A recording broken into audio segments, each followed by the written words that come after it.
ಎಲ್ಲರಿಗೂ ನಮಸ್ಕಾರ. ನೀವು ನೋಡ್ತಾ ಇದ್ದೀರಾ ಲಾ ಪಾಯಿಂಟ್ ಯೂಟ್ಯೂಬ್ ಚಾನಲ್. ನಾನು ಅಡ್ವೊಕೇಟ್ ಲಕ್ಷ್ಮಿ. ಜಮೀನು ಅಥವಾ ಸೈಟ್ ಖರೀದಿ ಅಗ್ರಿಮೆಂಟ್ ಮಾಡಿಕೊಂಡು ಕೋರ್ಟ್ನಲ್ಲಿ ಕೇಸ್ ಗೆದ್ದ ಮೇಲೂ ರಿಜಿಸ್ಟ್ರೇಷನ್ ಮಾಡಿಸಿಕೊಳ್ಳಲು ಹೋದಾಗ ಅಧಿಕಾರಿಗಳು ಈ ಖಾತೆ ಇಲ್ಲ, ಟ್ಯಾಕ್ಸ್ ಪೆಂಡಿಂಗ್ ಇದೆ ಅಂತ ತಿರುಗಿಸ್ತಾ ಇರ್ತಾರೆ.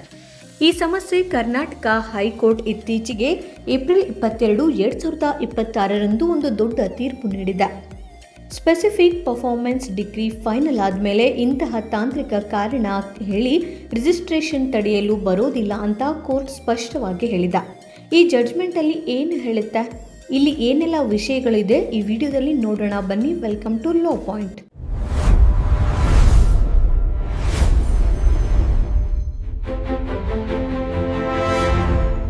ಈ ಕೇಸ್ನಲ್ಲಿ ಪಿಟಿಷನರ್ ಒಬ್ಬರಿಂದ ಆಸ್ತಿ ಖರೀದಿಸಲು ಅಗ್ರಿಮೆಂಟ್ ಮಾಡಿಕೊಂಡು ಮುಂಗಡ ಹಣ ಕೊಟ್ಟಿದ್ರು, ಅಂದರೆ ಅಡ್ವಾನ್ಸ್ ಕೊಟ್ಟಿದ್ರು.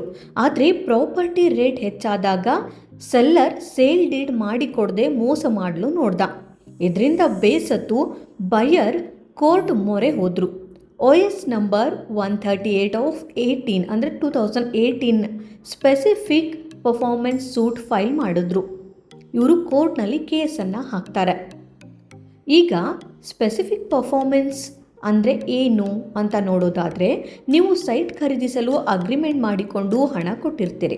ಆದರೆ ಮಾಲೀಕ ಮಾತು ತಪ್ಪಿದಾಗ ಅಗ್ರಿಮೆಂಟ್ ಪ್ರಕಾರವೇ ನನಗೆ ಸೇಲ್ ಡೀಡ್ ಮಾಡಿಕೊಡುವಂತೆ ಕೋರ್ಟ್ ಮೂಲಕ ಆರ್ಡರ್ ಪಡೆದುಕೊಳ್ಳೋದೇ ಸ್ಪೆಸಿಫಿಕ್ ಪರ್ಫಾರ್ಮೆನ್ಸ್ ಸೂಟ್ ಅಂತ ಕರೀತಾರೆ. ಇಲ್ಲಿ ಬಯರ್ ಪರವಾಗಿ ಜಡ್ಜ್ಮೆಂಟ್ ಬರುತ್ತೆ, ಕೋರ್ಟ್ ಕೂಡ ಆರ್ಡರ್ ಮಾಡುತ್ತೆ.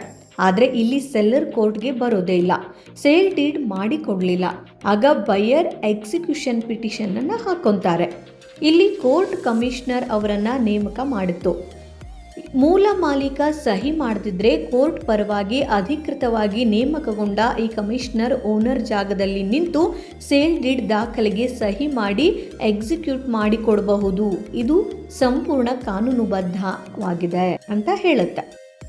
ನಂತರ ಕೋರ್ಟ್ ಕಮಿಷನರ್ ಮೂಲಕ ಸೇಲ್ ಡೀಡ್ ರೆಡಿ ಮಾಡಿಕೊಂಡು ಸಬ್ ರಿಜಿಸ್ಟರ್ಗೆ ಹೋದರೆ ಅಲ್ಲಿ ಹೊಸ ಗೊಂದಲ ಶುರುವಾಗುತ್ತೆ. ಅಧಿಕಾರಿಗಳು ಈ ಖಾತೆ ಇಲ್ಲ, ರಿಜಿಸ್ಟ್ರೇಷನ್ ಮಾಡಲ್ಲ ಅಂತಾರೆ. ಬೆಂಗಳೂರು, BDA, ಗ್ರಾಮಾಂತರ ಸೇರಿದಂತೆ ಎಲ್ಲೆಡೆ ಇದು ದೊಡ್ಡ ತಲೆನೋವಾಗಿದೆ. ಮಾಲೀಕನೇ ಖಾತೆ ಮಾಡಿಸದೆ ಒಂಟಿಯಾಗಿದ್ದರೆ ತೀರ್ಪು ಗೆದ್ದ ಬಯರ್ ಏನು ಮಾಡಬೇಕು? ಕಾಗದದಲ್ಲಿ ಮಾತ್ರ ಜಯ ಸಿಕ್ಕಂತಾಗುತ್ತಲ್ವಾ?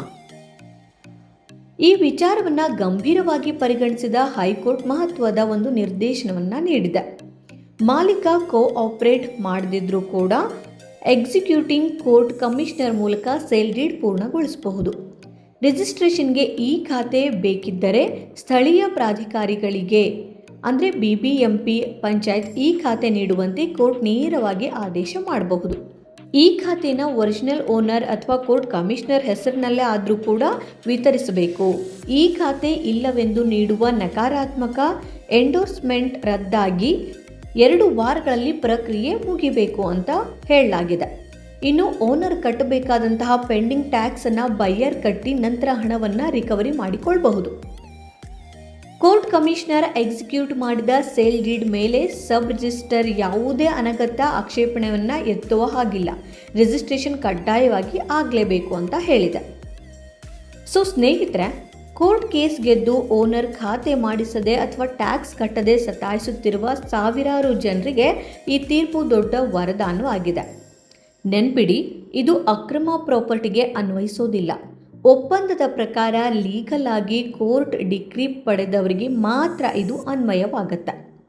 ಈ ಮಾಹಿತಿ ನಿಮಗೆ ಇಷ್ಟವಾಗಿದ್ದರೆ ಲೈಕ್ ಮಾಡಿ, ಶೇರ್ ಮಾಡಿ ಮತ್ತು ತಪ್ಪದೇ ಲಾ ಪಾಯಿಂಟ್ ಯೂಟ್ಯೂಬ್ ಚಾನಲನ್ನು ಸಬ್ಸ್ಕ್ರೈಬ್ ಮಾಡಿ. ಇನ್ನಷ್ಟು ಮಾಹಿತಿಗಳಿಗಾಗಿ ಕಾಯ್ತಾ ಇರಿ. ಧನ್ಯವಾದಗಳು.